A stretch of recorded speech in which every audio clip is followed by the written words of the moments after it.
Jangan lupa subscribe YouTube channel Metro TV News dan jangan lupa nyalakan notifikasinya.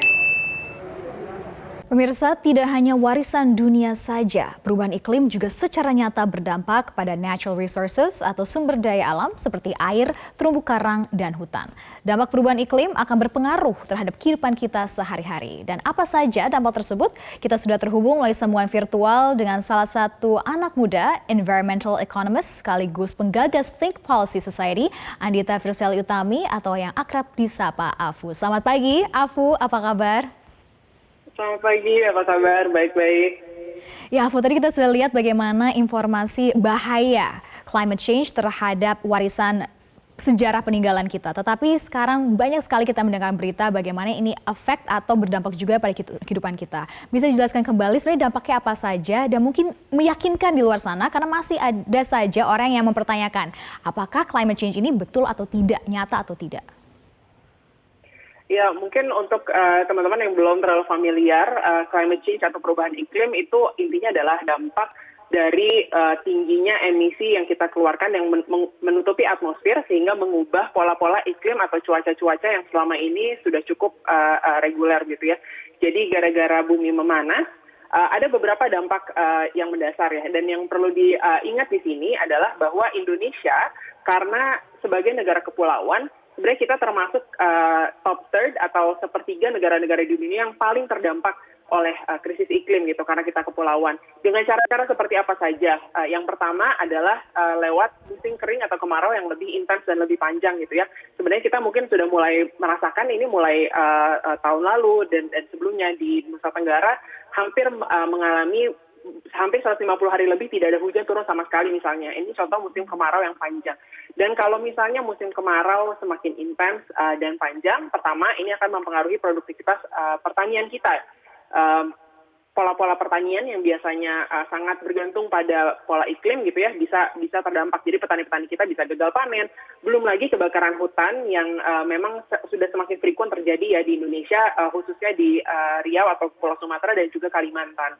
Yang kedua, dampak juga lewat hujan yang semakin intens. Nah, ini mungkin teman-teman yang di area urban yang lebih merasakan begitu ya, bagaimana hujan yang jauh lebih intensif di awal tahun ini misalnya dan awal tahun lalu itu menyebabkan banjir yang semakin frequent gitu. Jadi prediksi para ilmuwan bahkan ke depannya hujan-hujan ini bisa menyebabkan banjir yang sifatnya permanen begitu ya, saking intensifnya. Dan yang terakhir, ini yang mungkin lebih dianggap jangka panjang dan belum terlalu terasa sekarang, tapi nanti dampaknya bisa parah, adalah dari sea level rise atau kenaikan permukaan laut. Jadi tadi seiring dengan semakin panasnya bumi, permukaan laut akan semakin tinggi dan akhirnya juga menyebabkan daerah-daerah pesisir, kota-kota Indonesia yang banyak sekali daerah pesisir tenggelam begitu. Nah, kalau dibandingkan dengan negara-negara yang bukan kepulauan, yang lain itu relatif dampaknya mungkin lebih bisa terkonten. Tapi Indonesia sebagai negara yang agraris gitu ya, yang banyak petaninya, kemudian banyak kota-kota di daerah pesisir, itu dampaknya akan jauh-jauh lebih parah terasa. Oke, melihat dampak-dampak dan kejadian sudah bisa kita rasakan langsung sebagai warga dan juga masyarakat di daerah tropis nih, Afu. Ini kenapa masyarakat di luar sana masih ada yang mungkin mempertanyakan nyata atau tidak climate change ini? Dan sebenarnya apa yang sebenarnya kita bisa lakukan dan apakah step-step yang sudah mulai dilakukan sekelompok orang untuk memerangi climate change ini sudah cukup? Ya, sebenarnya yang pertama sih memang kesadaran itu masih cukup rendah karena ini bukan diskusi yang sering kita temui di televisi gitu ya. Jadi senang sekali misalnya Metro TV mengangkat ini gitu karena semakin banyak media yang memaparkan audiens terkait dengan isu ini, maka semakin banyak juga yang akan sadar gitu. Jadi untuk mereka yang mungkin ada yang sadar atau pernah dengar tentang krisis iklim, kadang-kadang ada juga yang masih merasa ini dampaknya masih lama gitu. Jadi bukan tentang tidak menyadari, tapi merasa oh ini tidak perlu diprioritaskan dulu, tapi bisa kita bahas nanti-nanti gitu. Salah satu indikatornya misalnya kalau kita ngomongin debat politisi gitu ya, debat calon presiden atau calon gubernur, biasanya isu lingkungan atau isu iklim nggak masuk dalam topik debat gitu. Ini salah satu indikator bahwa ini belum isu yang dianggap penting di level nasional gitu ya. Nah, terkait dengan apa yang sudah dilakukan, sebenarnya Indonesia sudah berkomitmen untuk menurunkan emisi kita, untuk menurunkan dampak krisis iklim ini sebanyak 29% sampai 41% dengan bantuan internasional di tahun 2030 gitu. Jadi kita sudah berkomitmen untuk mulai bergeser nih ke arah pembangunan yang lebih rendah karbon, kemudian pembangunan yang lebih ramah lingkungan. Nah, tapi memang diperlukan partisipasi aktif dari semua pihak, jadi nggak bisa hanya dengan komitmen pemerintah saja, tapi juga secara lebih luas gitu ya, dari masyarakat, kemudian dari para pemimpin bisnis, jadi sektor swasta, dan juga aktor-aktor politisi-politisi pemerintah secara luas gitu, untuk semakin mendorong komitmen ini menjadi nyata. Untuk orang-orang muda khususnya, sebenarnya ada setidaknya 3 hal yang saya rasa bisa dilakukan, gitu ya. Yang pertama, dari sisi konsumsi kita sendiri. Jadi bagaimana kita bisa semakin cerdas dalam menentukan pilihan-pilihan konsumsi nih gitu. Apakah itu misalnya transportasi yang kita pakai, barang-barang yang kita beli, apakah barang-barang tersebut sudah jejak karbonnya sudah rendah gitu. Jadi di level individu. Yang kedua tapi yang menarik menurut saya adalah green job gitu ya, profesi-profesi yang memang ramah lingkungan dan mendorong ke arah sana gitu. Jadi sebisa mungkin sebenarnya dalam profesi yang kita pilih, apakah itu bekerja di swasta atau menjadi aktivis lingkungan bahkan gitu, kita bisa sama-sama berkontribusi juga nih lewat profesi kita untuk mencapai komitmen lingkungan ini sehingga dampak krisis iklim bisa kita contain. Dan yang terakhir yang paling penting adalah berpartisipasi dalam demokrasi, karena pada akhirnya para pemimpin politik yang membuat keputusan-keputusan politik di level tinggi ini juga akan mengikuti atau akan ditentukan oleh apa yang kita pilih gitu. Jadi sebisa mungkin pilihlah misalnya calon kepala daerah atau dan sebagainya yang memang memiliki rencana untuk mengadres isu krisis iklim ini. Oke, Afu. Nah, secara singkat saja nih, Afu, ini menarik sekali dikatakan tentang pembangunan dan juga ramah lingkungan atau sustainability development. Sebenarnya baik yang masih memiliki pandangan bahwa pembangunan ekonomi dan juga lingkungan ini saling bertolak belakang dan juga clash. Sedangkan di sini Afu juga merupakan seorang environmental economist.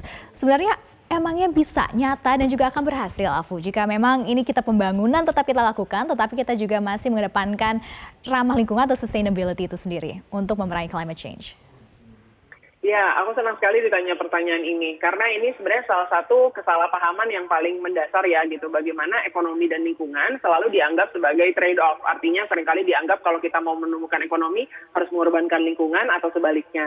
Nah, kenyataannya sebenarnya pertumbuhan ekonomi sendiri terjadi bukan dalam vakum gitu kan, jadi pertumbuhan ekonomi ini terjadi di dalam planet buminya gitu. Jadi sebenarnya logika yang paling mendasar adalah kalau misalnya kita tidak beralih ke model ekonomi yang lebih ramah lingkungan, pada akhirnya ekosistem lingkungannya sendiri akan rusak gitu. Tadi misalnya dalam bentuk musim kering, kekeringan, terus banjir, dan juga sea level rise, ini semua justru akan membuat, akan berdampak pada ekonominya sendiri gitu ya. Tadi produktivitas agriculture, kita tidak bisa kerja, kita terjadi krisis pangan, krisis air, dan sebagainya gitu kan. Jadi ini sebenarnya bukan trade-off, tapi tentang bagaimana kita bisa memilih model ekonomi yang secara intrinsik sudah mempertimbangkan dampak lingkungan gitu, sehingga model ekonominya memang memilih opsi-opsi yang rendah karbon.